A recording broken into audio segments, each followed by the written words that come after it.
आपणास एक विचारायचं होतं. बोला. मुंजीचं काय झालं? मुंज? युवराज, म्हणजे तुम्ही आबासाहेबांचे उत्तराधिकारी म्हणून जाहीर होणार ना? ते होईल, पण आम्हाला मात्र एका वेगळ्याच गोष्टीची चिंता लागून राहील. चिंता? कसली चिंता? घडणाऱ्या घटना तर किती चांगल्या घडत आहेत. एक गोष्ट मात्र चांगली होणार नाही एवढं निश्चित. म्हणजे मुंज होईल, मोठा सोहळा पार पडेल, आणि नंतर आपली ताटातूट होणार. ताटातूट? आणि आपली? का? का? येसू मुंज झाली की आम्हाला सक्तीनं गुरूंच्या घरी नाही का जावं लागणार? गुरूंच्या घरी? युवराज, आपण गुरूंना गडावरच नाही आणू शकत का? येसू ते तत्वात बसतं का? आणि तसा नियमही नाही. पूर्ण एपिसोड पहा झी5 वर. माझे आम्हास खात्री आहे की आपण दख्खनच्या चौकटीत सामावणारे नाही आहात. आपण श्री काशी विश्वेश्वराच्या पायरीपर्यंत राज्याची सीमा वाढवावी. आमचा देखील तोच प्रयत्न आहे. राज्याची सीमा तर वाढवावी, परंतु धर्म ही बलवान करावा. बलवान धर्मच आपले आणि स्वराज्याचे रक्षण करेल. पण धर्म बलवान कसा करावा? व्रतवैकल्ये, चालीरीती, सण सोहळे, यात्रा जात्रा, कौटुंबिक सामाजिक देवकार्य, मंदिरे उभारणे, नद्यांना घाट बांधणे, पुराण वेद उपनिषदांचा अभ्यास, म्हणजेच आता जे सर्व थांबले आहे त्याला ऊर्जितावस्था देणे. आपण जे सगळं सांगता आहात ते चांगलंच आहे, परंतु आचार्य, आमच्याकडे हे सगळं करायला तेवढा पुरेसा वेळ नाही. हे काम आपण करावं. आपण जशी भाषेची शुद्धी केली आणि राज्य व्यवहार कोश तयार केला, तसंच धर्माचंही करावं. पूर्वी कसा आपण पीलखाना म्हणायचो, आता गजशाला म्हणतो. पूर्वी कारखाना हा शब्द रूढ होता, आता कार्यस्थान असे म्हणतो.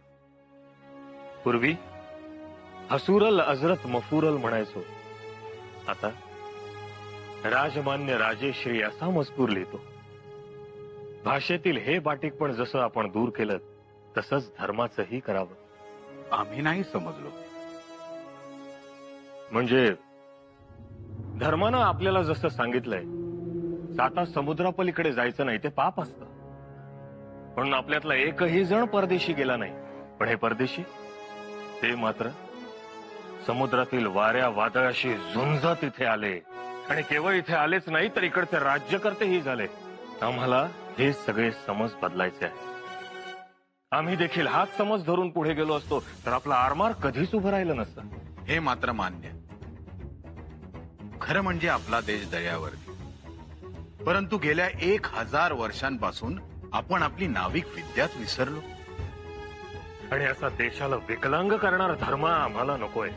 तो आम्हालाच काय कधीच कोणालाही बळ देऊ शकणार नाही.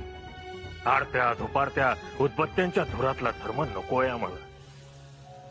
तलवारीच्या लखलखत्या पात्यासारखा धर्म हवाय.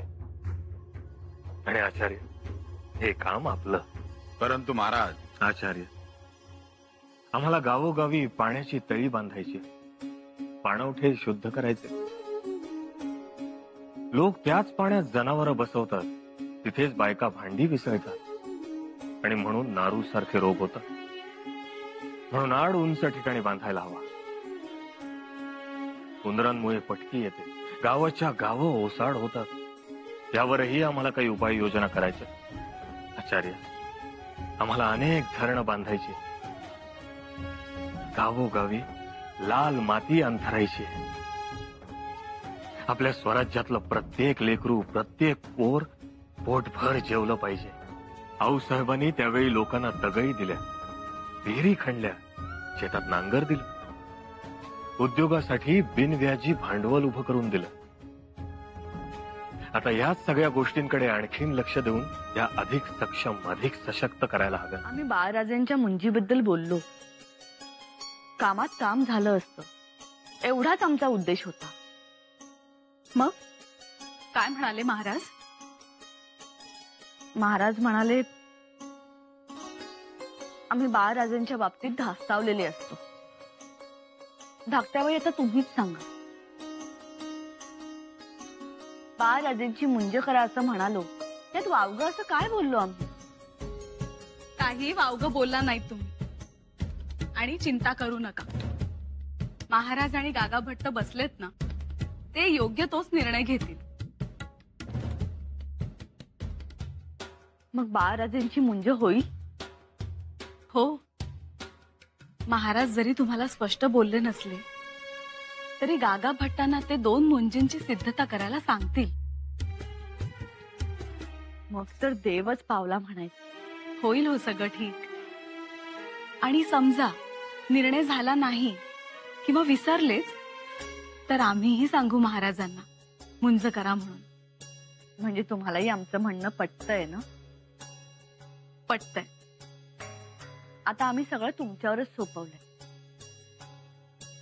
फक्त काळजी एवढीच वाटते की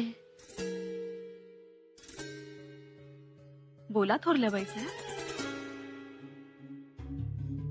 काळजी एवढीच वाटते की बाळराजांना डावललं जाऊ नये.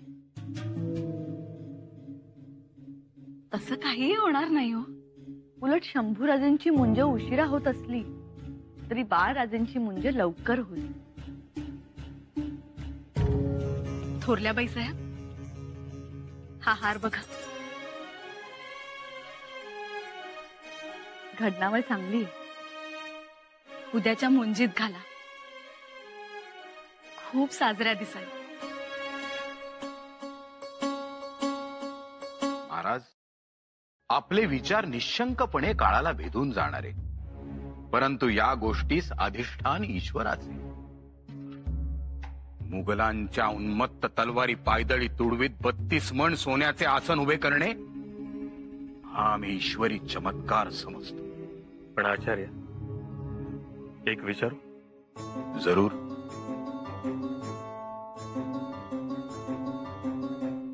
बसा. तुम्ही शेवटचा चमत्कार कधी पाहिला?